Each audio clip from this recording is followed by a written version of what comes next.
तो चलिए आज हम लोग क्लास 10th के फर्स्ट चैप्टर बायोलॉजी का, जिसका नाम जो है जैव प्रक्रम है, तो उसके कुछ हम लोग ऑब्जेक्टिव प्रश्नों को जो है हम लोग सॉल्व करेंगे। तो जैव प्रक्रम का पहला जो ऑब्जेक्टिव सवाल है वो है प्रकाश संश्लेषण की क्रिया होती है। इसमें देखिए ऑप्शन दिया है। इसका पहला ऑप्शन है कवक में, बी है जंतुओं में, सी है हरे पौधों में और डी है परजीवियों में। तो जैसा कि आप लोग जानते हैं प्रकाश संश्लेषण की जो क्रिया है वह जो है हरे पौधों में होती है। अगला दूसरा क्वेश्चन है ग्लूकोज के एक अणु में ऑक्सीजन के कितने परमाणु होते हैं। तो जैसा कि आप लोग जानते हैं जो ग्लूकोज का फार्मूला होता है वो होता है C6H12O6। ठीक है, C6H12O6। तो उसमें कह रहा है ग्लूकोज के एक अणु में ऑक्सीजन के परमाणु की संख्या। तो जैसा कि आप लोग देख सकते हैं जो ऑक्सीजन का परमाणु संख्या कितना है तो 6 है। तो ऑक्सीजन का जो परमाणु संख्या कितना होगा तो 6 होगा। चलिए अब हम लोग आगे चलते हैं। जो तीसरा प्रश्न इस प्रकार है कि किस पदार्थ से हमें उचित मात्रा में आयोडीन प्राप्त हो सकता है। तो इसमें ऑप्शन जो है पहला ऑप्शन जो है चीनी है, दूसरा जो है चावल है, तीसरा जो है नमक है और चौथा जो है इसमें कोई नहीं है। तो जैसा कि आप लोग जानते हैं इसका जो है नमक होगा, काहे कि नमक में ही जो होता है आयोडीन की मात्रा पाई जाती है।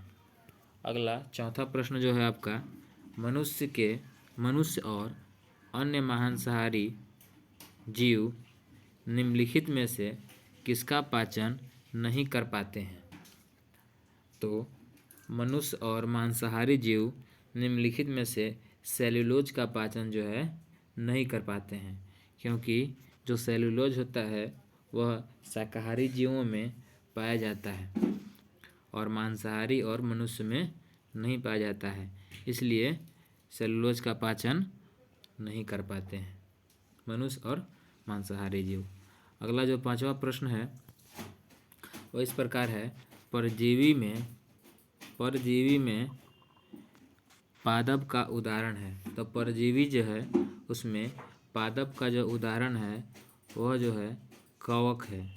क्या है आपका कवक है। ठीक है।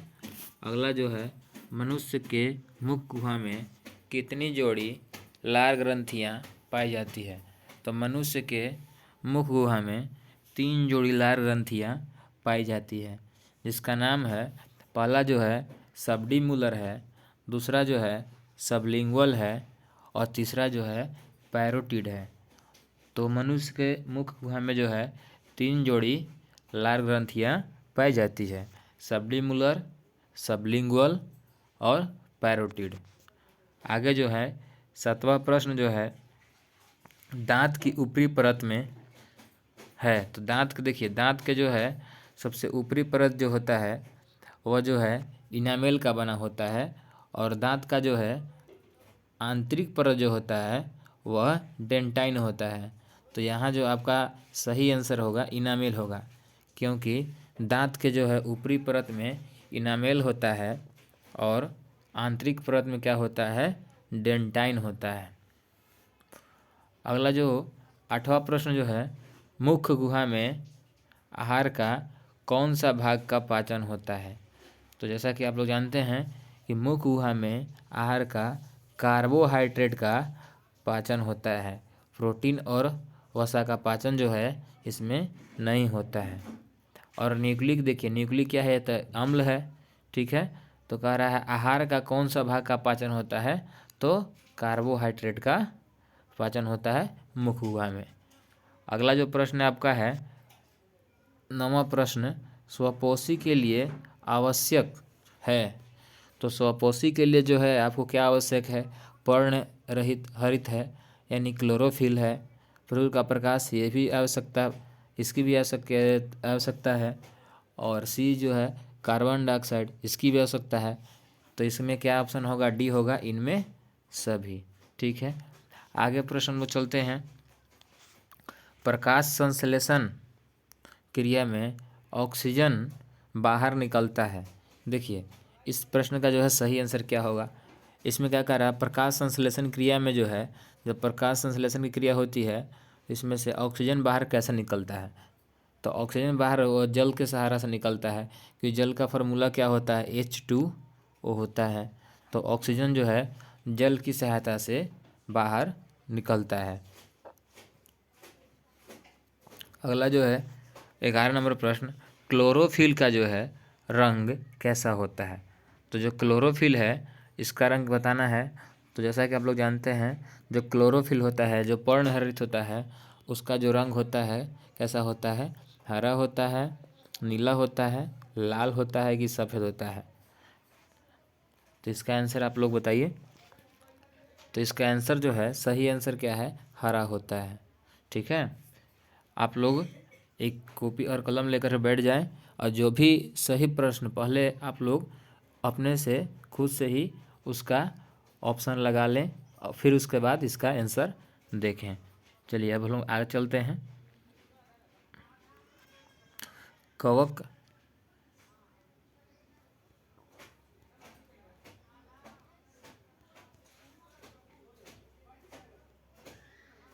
चलिए आगे जो प्रश्न है, कवक में पोषण की कौन सी विधि होती है।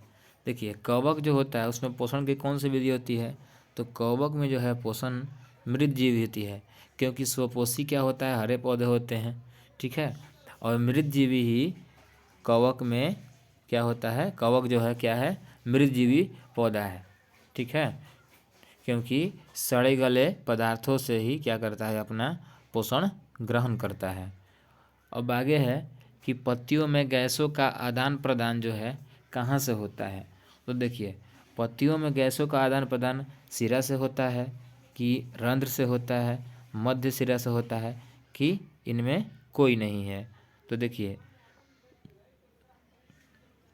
जो पत्ती है, पत्ती का जो नीचे का भाग है उसमें रंध्र पाया जाता है, जिसको हम लोग अंग्रेजी में जो है उसको हम लोग अस्टोमाटा के नाम से जानते हैं। अंग्रेजी में उसको हम लोग क्या करते हैं, अस्टोमाटा के नाम से जानते हैं। तो इसका जो अस्टोमाटा को ही हिंदी में क्या बोलते हैं हम लोग, रंध्र कहते हैं। अस्टोमाटा को हिंदी में लोग क्या कहते हैं, रंध्र कहते हैं। तो पत्तियों में गैसों का आदान प्रदान किसके द्वारा होता है, तो रंध्र के द्वारा होता है। चलिए अगला क्वेश्चन हम लोग चलते हैं।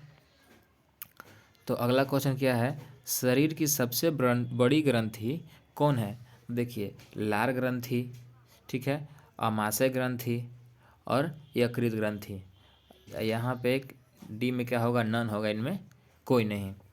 तो आपका जो सही आंसर क्या है, तो जो भी आपका आंसर है आप अपने कॉपी कलम से जो है अपने कॉपी में नोट कर लेंगे और कमेंट में बताएंगे कि इस सेशन में जो है आपका कितना नंबर आया है। तो चलिए इसका सही आंसर क्या होगा, तो इसका सही आंसर यकृत होगा। ठीक है, आगे चलते हैं हम लोग। प्रकाश संश्लेषण की इकाई है। 15 नंबर क्वेश्चन जो है प्रकाश संश्लेषण की इकाई है। देखिए प्रकाश संश्लेषण क्या होता है कि इसमें ATP है, NADPH2 है कि उत्सर्जन है।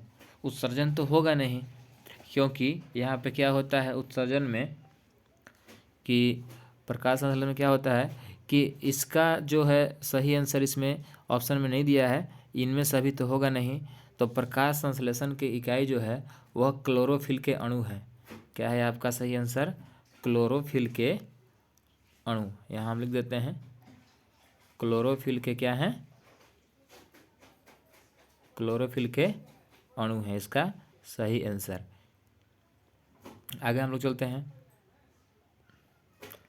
जो 17 प्रश्न है, रसायन स्वपोषण के अंतर्गत मुख्यतः कौन आते हैं।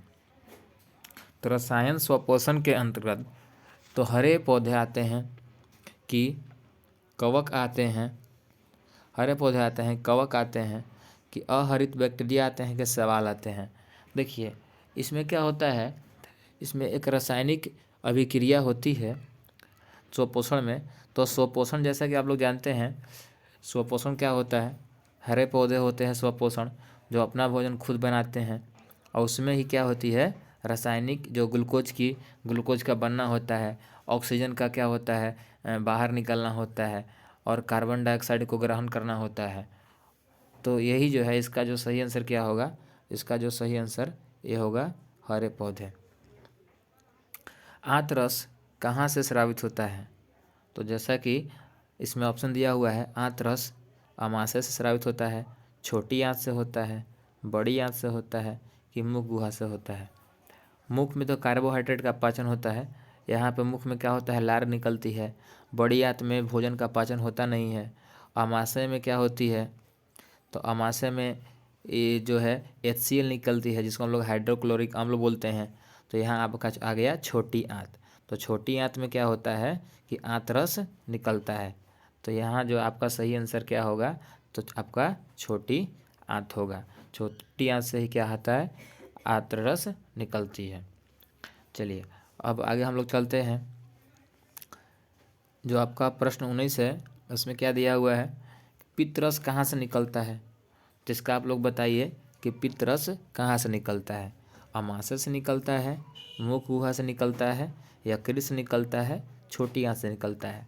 तो जैसा अभी हम लोग जाने पिछले प्रश्न में, छोटी आंत से तो आंत्र से निकलता है, मुख गुहा से क्या होता है कि पित्त नहीं निकलता है, यहाँ से लार निकलता है। मुख गुहा से क्या निकलता है आपका लार निकलता है। आमाशय से भी नहीं निकलता है आपका, ठीक है पित्तरस। तो क्या बचा आपका यकृत बचा। तो सही आंसर क्या होगा आपका यकृत होगा। यकृत से क्या होता है आपका, यकृत से ही क्या होता है कि पित्तरस निकलता है। इसका सही आंसर क्या होगा आपका यकृत होगा। आगे 20 क्वेश्चन क्या है, मृतजीवी पोषण में भोजन का पाचन कहाँ से होता है। देखिए मृतजीवी पोषण में भोजन का पाचन कोशिका के बाहर होता है, कोशिका में होता है, पाचन तंत्र में होता है, कि इनमें सभी। तो देखिए मृतजीवी पोषण जो है, मृतजीवी यानी कि सड़े गले तत्व जो पदार्थ हैं उससे उसका भोजन का पाचन हो रहा है। तो इसमें क्या होता है पाचन तंत्र तो होगा नहीं, तो इसमें कोशिका में भी होगा नहीं, कि यहाँ जो है आपका कोशिका सतह से क्या करते हैं भोजन को ग्रहण करते हैं। तो इसका जो सही आंसर क्या होगा 20 का ए होगा, कि मृत जीवी में पोषण का पाचन कोशिका के बाहर से होता है। आपका प्रश्न 21 क्या है, आमाशय में कौन सा अम्ल स्रावित होता है। तो यहाँ जो आपका सही आंसर क्या होगा H2SO4। इसको तो हम लोग सल्फ्यूरिक अम्ल बोलते हैं। तो अभी जैसा कि हम लोग अभी पढ़े कि HCl होगा, कि HNO3 होगा, कि HNO2 होगा। तो देखिए ये जो आपका जो है ये सब नहीं होगा, ये तीनों जो ऑप्शन आपका है गलत है। तो HCl होगा, ठीक है। आपका जो सही आंसर क्या होगा HCl। तो आमाशय में हाइड्रोक्लोरिक अम्ल स्रावित होता है, ठीक है। चलिए अब हम लोग आगे चलते हैं। तो जो आपका अगला प्रश्न है, छोटी आंत में पूर्ण रूप से पचा भोजन क्या कहलाता है। काइम कहलाता है, काइलोमाइक्रोन कहलाता है, चाइल कहलाता है, इनमें कोई नहीं। तो इसका सही आंसर बताइए क्या होगा। तो इसका जो है सही आंसर आपका चाइल होगा, ठीक है। तो छोटी आंत में पूर्ण रूप से पचा भोजन जो है चाइल कहलाता है। अगर आप लोग के इस प्रश्न में, ठीक है, अगर आप लोग के इस प्रश्न में, चलिए तब इसमें हम लोग चलते हैं। जो 23 प्रश्न आपका क्या है कि छोटी आंत में भोजन का पूर्ण पाचन क्या था, पचा हुआ भोजन क्या, छोटी आंत में पूर्ण रूप से पचा भोजन क्या कहलाता है। तो आपका जो इसका आंसर क्या था कि चाइल कहलाता है, ठीक है। शाकाहारी जीवों में छोटी आंत की लंबाई कैसी होती है। तो देखिए इसका जो सही आंसर है, शाकाहारी जीवों में क्या होता है छोटी आंत की लंबाई क्या होती है अधिक होती है, क्योंकि इसमें सेल्यूलोज का पाचन करना होता है। इसमें क्या है आपका सही आंसर ए होगा, ठीक है। चलिए अब हम लोग चलते हैं, आगे चलते हैं। तो जो अगला प्रश्न इस प्रकार है, मनुष्य और अन्य मांसाहारी जीव में इसका पाचन नहीं कर पाते हैं। देखिए अभी तुरंत में हमने बताया है कि शाकाहारी जीवों में क्या होता है कि बड़ी छोटी आंत की लंबाई बड़ी होती है, क्योंकि इसमें सेलुलोज का पाचन करना होता है। तो जब शाकाहारी जीव में सेलुलोज का पाचन होता है तो अगला 24 जो क्वेश्चन क्या है, मनुष्य और अन्य मांसाहारी जीव इसका पाचन नहीं कर पाते हैं। तो देखिए मनुष्य क्या करता है कि प्रोटीन का पाचन कर लेता है, वसा का भी पाचन कर लेता है, कि इसमें दिया हुआ है सेलुलोज का भी पाचन कर लेता है, इनमें सभी का पाचन कर लेता है। तो देखिए इसका सही आंसर आप बताइए क्या होगा। तो इसका जो सही आंसर होगा सेलुलोज का पाचन जो है नहीं कर पाता है, क्योंकि ये सब जो है पाचन मनुष्य करता है दो, प्रोटीन और वसा, और इसमें और होता है कार्बोहाइड्रेट होता है। तो ये सब का पाचन मनुष्य और मांसाहारी जीव क्या होते हैं, कर लेते हैं। लेकिन शाकाहारी जीव क्या करते हैं, अति मांसाहारी जीव क्या करते हैं, सेलुलोज का पाचन नहीं कर पाते हैं। चलिए अगर इस वीडियो में अगर मान लीजिए आपको कोई ऑब्जेक्टिव में अगर समझ नहीं आ रहा हो तो डिस्क्रिप्शन में जो है एक इसका वीडियो का लिंक दिया गया है, जिसमें आप इसको पूरी डिटेल से ढंग से इसको आप पढ़ सकते हैं। इसका पूरा जो है नोट्स उसमें बताया गया है। चलिए आगे हम लोग चलते हैं। इनमें स्वपोषी कौन है। स्वपोषी मतलब अपना भोजन खुद बनाते हैं। हरे पौधे हैं, कीट हैं, मछली है, इनमें सभी हैं। तो इसका जो सही आंसर क्या होगा बताइए आप लोग। इसका जो सही आंसर होगा ए, हरे पौधे। हरे पौधे स्वपोषी होते हैं क्योंकि अपना भोजन जो है खुद बनाते हैं। चलिए अब हम लोग आगे चलते हैं। 26 जो प्रश्न है उसमें दिया हुआ है पौधे प्रकाश संश्लेषण से इसे बनाते हैं। देखिए पौधे प्रकाश संश्लेषण से क्या चीज़ का निर्माण करते हैं। अभी हम लोग कुछ समय पहले पढ़े थे कि स्वपोषी पौधे के लिए ये वो सब स्वपोषी पौधा था, और यहाँ हम लोग पढ़ रहे हैं कि प्रकाश संश्लेषण में क्या बनाते हैं, प्रोटीन बनाते हैं कि वसा बनाते हैं, कार्बोहाइड्रेट बनाते हैं, किनमें से कोई नहीं बनाते हैं। तो इसका जो है सही आंसर क्या होगा। तो इसका जो सही आंसर होगा वो होगा कार्बोहाइड्रेट। प्रकाश संश्लेषण की क्रिया में पौधे जो है कार्बोहाइड्रेट का जो है निर्माण करते हैं। चलिए 27 नंबर जो प्रश्न दिया हुआ है, पौधे में रक्षित आंतरिक ऊर्जा किस रूप में संचित रहती है। वसा के रूप में रहती है, प्रोटीन के रूप में रहती है, जल के रूप में रहती है, कि मंद के रूप में रहती है। जिसका जो सही आंसर क्या होगा, इसका जो सही आंसर डी होगा कि मंद के रूप में रहती है। चलिए अभी हम लोग अब अगला प्रश्न सॉल्व करते हैं। 28 प्रकाश संश्लेषण में प्रकाश ऊर्जा रूपांतरित होती है यांत्रिक ऊर्जा में, जल में, रासायनिक ऊर्जा में और ग्लूकोज। तो जैसा कि हम लोग जानते हैं प्रकाश संश्लेषण क्रिया में क्या होता है, सूर्य के प्रकाश की उपस्थिति में जो है यह प्रक्रिया होती है। तो उसको हम लोग जो बोलते हैं क्या बोलते हैं, उसको हम लोग बोलते हैं रासायनिक ऊर्जा, केमिकल एनर्जी। यांत्रिक ऊर्जा में नहीं होगा, जल में भी नहीं होगा, ग्लूकोज में भी नहीं होगा, यांत्रिक रासायनिक ऊर्जा में होगा। प्रकाश संश्लेषण में प्रकाश ऊर्जा जो है किस रूप में बदलती है, तो रासायनिक ऊर्जा में बदलती है। पौधे नाइट्रोजन किस रूप में प्राप्त करते हैं। तो देखिए इसका जो सही आंसर क्या होगा, पहला दिया है ये नाइट्रेट में और दूसरा जो है छूट गया है, तो दूसरा का आंसर जो होगा आपका नाइट्रेट होगा। नाइट्रेट दिया हुआ है, नाइट्राइट हो जाएगा। नाइट्रेट दिया हुआ है आपका यहाँ जो है नाइट्राइट होगा। तो इसका सही आंसर क्या होगा, नाइट्रेट के रूप में भी होगा और नाइट्राइट के रूप में भी होगा, इसलिए इसका ऑप्शन सही क्या होगा, डी होगा, ए और बी दोनों। ठीक है चलिए अभी हम लोग अब अगला प्रश्न चलते हैं। 30 जो दिया हुआ है प्रोटीन का पाचन शुरू होता है। देखिए ग्रासनली से होता है, ग्रसनी से होता है, आमाशय से होता है, ग्रसनी और अग्नाशय से होता है। देखिए तो इसका सही आंसर होगा प्रोटीन का जो पाचन होता है वह शुरू होता है मुख में। क्या होता है, मुख में कार्बोहाइड्रेट का पाचन होता है।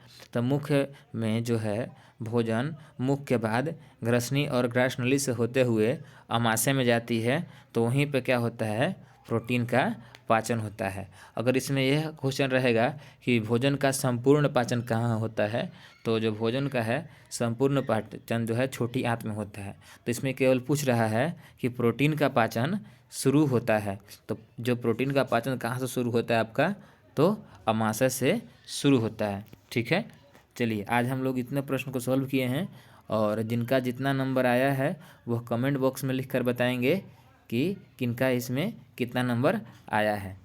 और इसके लिए अगर इस प्रश्न को अगर और आपको ऑब्जेक्टिव की आवश्यकता है तो आप हमारे जो है टेलीग्राम चैनल पर संपर्क कर सकते हैं। तो टेलीग्राम का जो लिंक है आपको डिस्क्रिप्शन में मिल जाएगा, और उसमें या तो आप टेलीग्राम पर जा करके उसमें आप लिख सकते हैं विहंगम क्लासेज।